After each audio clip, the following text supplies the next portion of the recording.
Tonsillitis. Tonsillitis का मतलब होता है इन्फ्लामेशन इन टॉन्सिल। अब सबसे पहले ये समझना है कि टॉन्सिल किसको बोलते हैं। तो टॉन्सिल एक आरी सिस्टम या reticular endothelial system and immune system का एक पार्ट होता है। यानी यह बोल सकते हैं हम लोग कि हमारे बॉडी में जो इम्यून सिस्टम में भी एक पार्ट होता है लिम्फेटिक सिस्टम। लिम्फेटिक सिस्टम जो होते हैं हमारे बॉडी में कई जगह होते हैं, एक प्राइमरी होते हैं, एक सेकेंडरी होता है।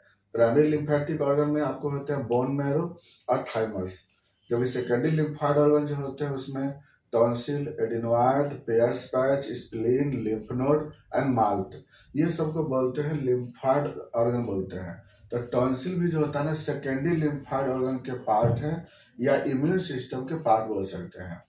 ये जो टॉन्सिल होता है या ओरल कैविटी में जिसे देख रहे हैं टंग है या यूला है, इसके जस्ट दोनों साइड लेटरल साइड में, टंग के पोस्टीरियर लेटरल साइड में आपको छोटे छोटे आपको ओवल शेप के ये टॉन्सिल होते हैं वहाँ पे। तो ये टॉन्सिल जो होता है ना ये एक लिम्फाइड ऑर्गन का टाइप्स है, एक जिसका मेन फंक्शन होता है बी और टी लिम्फोसाइट को स्टोर करना। तो जब हमारे बॉडी के इम्यूनिटी में जब कोई प्रॉब्लम होती है तो तुरंत यहाँ से बी और टी लिम्फोसाइट निकल करके और इम्यून सिस्टम के प्रोसेस को क्या करते हैं, मेंटेन करते हैं। तो टॉन्सिल तो बहुत इंपॉर्टेंट ऑर्गन है, ये आरी सिस्टम का पार्ट है, डिफेंस से भाग लेता है ये। तो ये टॉन्सिल का मेन, टॉन्सिल देखें तो ऐसे तो यहाँ पे दिखाया जाए ना, ऐसे देखें टॉन्सिल तो ऐसे रहता है लिम्फाइड ऑर्गन, ये बाहर में होता है, इसका कैप्सूल होता है, ये अंदर में लिम्फेटिक टिश्यू भरे होते हैं इसके अंदर, और इसके अंदर जो क्रिप्ट बनता है, ऐसे जो होते हैं ना यहाँ पे क्रिप्ट बनते हैं, ऐसे क्रिप्ट बनते हैं इसके अंदर से, इसको क्रिप्ट कहते हैं ये। और इसका ओपनिंग होता है जो माउथ के ओरल कैविटी में ओपन होता है। तो यहाँ से क्या करता है, यह इम्यून सिस्टम को मेंटेन करता है, ओरल कैविटी के इम्यून सिस्टम को मेंटेन करता है। तो टॉन्सिल का बहुत इंपॉर्टेंट फंक्शन यह हुआ कि माउथ के ओरल कैविटी को डिफेंस से भाग लेता है, यहाँ पे ओरल कैविटी के इम्यूनिटी को मेंटेन करता है, और दूसरी तरफ बोले तो बी और टी लिम्फोसाइट को भी क्या करता है, ये स्टोर करता है। यह टॉन्सिल में ही अगर बाय द वे इन्फ्लामेशन हो जाता है किसी भी कारण से तो उसको हम लोग टॉन्सिलाइटिस बोलते हैं। यह टॉन्सिलाइटिस दो तरह के होते हैं, एक्यूट टॉन्सिलाइटिस और क्रोनिक टॉन्सिलाइटिस। एक्यूट टॉन्सिलाइटिस किसको बोलते हैं कि जब ऐसा टॉन्सिलाइटिस जो सडन होता है और उसमें जो इन्फ्लामेशन होता है, बहुत जो भी सिम्टम होते हैं हाई इंटेंसिटी के सिम्टम होते हैं, लेकिन 3 से 4 सप्ताह होते होते यह टॉन्सिलाइटिस ठीक हो जाते हैं, उसको बोलते हैं एक्यूट टॉन्सिलाइटिस। क्रोनिक टॉन्सिलाइटिस किसको बोलते हैं कि उसमें बार बार रिपीटेशन होता है टॉन्सिलाइटिस का, एक्यूट टॉन्सिलाइटिस का, या वह एजेंट जो बहुत स्लो रेट में वहाँ पर इन्फ्लामेशन प्रोड्यूस करते हैं, या कंटिन्यू जब एक्यूट इन्फ्लामेशन हो जाता है तो वो क्रोनिक टॉन्सिलाइटिस में कन्वर्ट हो जाते हैं। एक्यूट टॉन्सिलाइटिस में क्या होता है ना कि टॉन्सिल में एक्सुडेटिव फ्लूइड होते हैं, जब क्रोनिक टॉन्सिलाइटिस में से फाइब्रोसिस हो जाते हैं, हार्ड हो जाते हैं। खैर चलिए, तो लेकिन दोनों में सबसे कॉमनेस्ट एक्यूट टॉन्सिलाइटिस होता है, जो पेशेंट को बहुत सिम्टम भी बहुत ज्यादा इसमें रहता है पेशेंट को। अब बात करते हैं कारण क्या है। इसके सबसे बड़े कारण होता है इन्फेक्शियस एजेंट। इन्फेक्शियस एजेंट में सबसे पहले आते हैं बैक्टीरिया। बैक्टीरिया में भी होता है, सबसे पहले आपको होता है बीटा हेमोलाइटिक स्ट्रेप्टोकोकस बैक्टीरिया। ये मोस्ट कॉमन बैक्टीरिया होता है जो टॉन्सिलाइटिस प्रोड्यूस करते हैं, और ये बच्चों में जो टॉन्सिलाइटिस होता है ना उसका सबसे बड़ा कारण होता है beta Streptococcus, beta haemolytic streptococcus bacteria. ये चाइल्डहुड में सबसे ज्यादा टॉन्सिलाइटिस इसी बैक्टीरिया का होता है। और दूसरे नंबर पे आता है कोर्निबैक्टीरियम डिप्थेरी, तीसरे नंबर पे आता है निजेरिया गोरी बैक्टीरी। इसके बाद तो ये सब कुछ बैक्टीरिया होते हैं जो कि आपको इन्फ्लामेशन करते हैं वहाँ पे ओरल कैविटी में, टॉन्सिल में। अब जो बात करते हैं वायरस के बारे में, तो वायरस में सबसे मोस्ट कॉमन होता है इन्फ्लुएंजा वायरस। जो एडल्ट में जो टॉन्सिलाइटिस होता है ना वो इन्फ्लुएंजा वायरस से होते हैं, एडिनो वायरस से भी होते हैं, और प्लस राइनो वायरस से होते हैं जो एडल्ट में होते हैं, और कभी कभी एब्स्टीन बार वायरस से भी वहां पर इन्फ्लामेशन होते हैं। हर्पिस कभी कभी इन्फ्लामेशन करते हैं टॉन्सिलाइटिस में। तो ये सब जो है ना इन्फ्लामेशन करने का कारण होते हैं। लेकिन रिस्क फैक्टर क्या है, क्या ये तो इन्फेक्शियस एजेंट तो अटैक करते रहते हैं। ये किसको होता है टॉन्सिलाइटिस सबसे ज्यादा, जिसका इम्यूनिटी कमजोर होता है, जो कोल्ड डाइट यूज करते हैं, कोल्ड ड्रिंक यूज करते हैं, यानी कि जिस सबसे ज्यादा टॉन्सिलाइटिस उन लोग का होता है जिसका ओरल इम्यूनिटी कमजोर होता है, माउथ में कोई ना कोई बार बार किसी को गम्स का प्रॉब्लम या कोई ना कोई अगर ओरल इम्यूनिटी कमजोर होता है तो उस पेशेंट को यह इन्फ्लामेशन बार बार होता रहता है। तो इसको हम लोग क्या बोलते हैं, टॉन्सिलाइटिस बोलते हैं।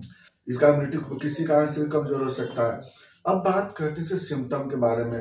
टॉन्सिलाइटिस अगर होता है तो क्या होगा, देखिए ये टॉन्सिल है दोनों तरफ से इंक्रीज करेंगे। अब क्या होगा, सबसे पहले कि आपको खाना चबाने में दिक्कत होगा, यानी कि डिस्फेजिया होगा, उसमें ओडाइनोफेजिया होंगे। डिस्फेजिया का मतलब होता है खाना निगलने में प्रॉब्लम होता है, ओडिनोफेजिया का मतलब होता है दर्द होता है।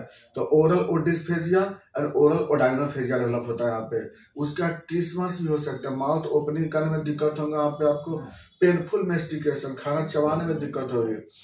इसके साथ साथ क्या होगा, यहाँ पर ये जो दोनों एंगल में, यहाँ पर जो नेक रीजन में दोनों तरफ यहाँ पे पेन होंगे पेशेंट को, टंग मूवमेंट करने पे पेन होगा, स्पीच में प्रॉब्लम होंगे पेशेंट को, थिक वॉइस हो जाएगा पेशेंट में, या फिर इसमें जब इन्फेक्शन हुआ तो इसके कारण हेलिटोसिस होगा, जो बैड स्मेल माउथ जो होता है उसमें स्मेलिंग होने लगेंगे।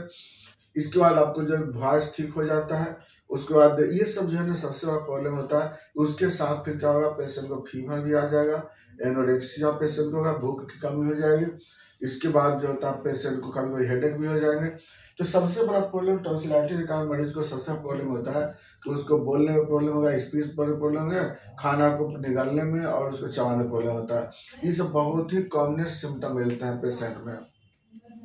अगर आप देखेंगे टॉन्सिलाइटिस को देखिएगा ना, तो माउथ खोल के देखिएगा तो दोनों तरफ आपको ग्लैंड बने हुए मिलेंगे, या नीचे से अगर देखेंगे टीएम से जंक्शन से और इसके बीच में देखेंगे तो आपको ओवल शेप के टॉन्सिल यहाँ पर इनलार्ज मिलते हैं, बढ़े हुए आपको टॉन्सिल दिखाई देंगे। बाहर से भी आप देख सकते हो, या माउथ से आप देख सकते हो, ओरल कैविटी में डायरेक्ट देख सकते हो, दोनों तरफ आपको टॉन्सिल बढ़े हुए दिखाई देते हैं। बात आते हैं इसके कॉम्प्लिकेशन के। देखिए टॉन्सिलाइटिस होने से क्या कॉम्प्लिकेशन होता है, देखिए अगर बात बैक्टीरिया के कारण अगर टॉन्सिलाइटिस हुआ है, बीटा स्ट्रेप्टोकोलाइटिस के कारण, तो उस पेशेंट को आरएचडी का प्रॉब्लम हो सकता है, rheumatic heart disease, rheumatic arthritis, glomerulonephritis, ये सब प्रॉब्लम पेशेंट को हो सकता है। किसके कारण, जब बैक्टीरिया के कारण, जब उसको कौन सा बैक्टीरिया, बीटा हेमोलाइटिक स्ट्रेप्टो के कारण टॉन्सिलाइटिस होंगे। उस पेशेंट को रूमेटिक हार्ट डिजीज का प्रॉब्लम, रूमेटिक आर्थराइटिस का प्रॉब्लम पेशेंट को हो जाएगा। इसके बाद अगर बाकी दूसरे बैक्टीरिया से अगर होंगे बाय द वे, तो वहाँ पे पस बन सकते हैं जिसको क्विंसी बोलते हैं, या फिर पेरीटॉन्सिलर अब्सेस कहते हैं। तो वहाँ पे दूसरे बैक्टीरिया कारण होंगे तो, और नहीं तो क्या होगा, टॉन्सिल में फाइब्रोसिस हो जाएंगे, टॉन्सिल हार्ड हो जाएंगे। तो ये सब जो है टॉन्सिल का क्या होता है ना, कॉम्प्लिकेशन होता है। तो ये सब कॉम्प्लिकेशन हो जाएंगे, डिफेंस सिस्टम कमजोर हो जाएंगे पेशेंट का। इन्वेस्टिगेशन कैसे पता लगाएंगे टॉन्सिलाइटिस को, आप डायरेक्टली देख सकते हो, या फिर आप इन्वेस्टिगेशन करा के देख सकते हो, डायरेक्ट देख सकते हो पाल्पेशन से, या फिर आप डब्ल्यूबीसी काउंट कराएंगे, बढ़े हुए मिलेंगे, डीएलसी काउंट कराएंगे, उसमें आपको हो सकता है तो लिम्फोसाइटोसिस मिल सकते हैं, न्यूट्रोफिलिया में से तो बैक्टीरिया होगा तो न्यूट्रोफिलिया, वायरल होंगे तो लिम्फोसाइटोसिस बढ़े हुए मिलेंगे। ये सब तो मिलेंगे। इसके बाद अब आता है ट्रीटमेंट के बारे में। देखिए सबसे पहला काम क्या करना चाहिए कि ओरल हाइजीन मेंटेन करना है, ठंडे पानी से बचना चाहिए। बोलते हैं पेशेंट को प्रॉपर ये गर्म पानी में नमक डाल के गलाला करने के लिए बोलते हैं, कुल्ला करने के बोलते हैं पेशेंट को, और साथ में पेशेंट को बोलते हैं कि कोल्ड ड्रिंक है या कोल्ड फूड है, ये सबसे अवॉइड करना चाहिए। सबसे अच्छी चीज होम्योपैथी दवा क्या देते हैं इसमें जो था सबसे बेस्ट दवा होता है आपको ब्राइटा का बेलाडोना, बहुत बेस्ट दवा होती है। ये दोनों का कॉम्बिनेशन बहुत बेस्ट काम करता है। आपको थर्ड नंबर पे आता है, आपको ब्राउनिया यूज करते हैं। इसका सैलिसिया नंबर 1 का अच्छी दवा इसमें आता है। हम लोग 6x से स्टार्ट करते हैं, उसका फिर डायल्यूशन तक पहुंचते हैं इसमें लोग। इसके अलावा और भी बहुत सारे मेडिसिन होते हैं, लेकिन डिपेंड करता है पेशेंट के कंडीशन पे डिपेंड करता है, कॉज पे डिपेंड करता है, और देखते हुए लोग उसमें दवा चलाते हैं।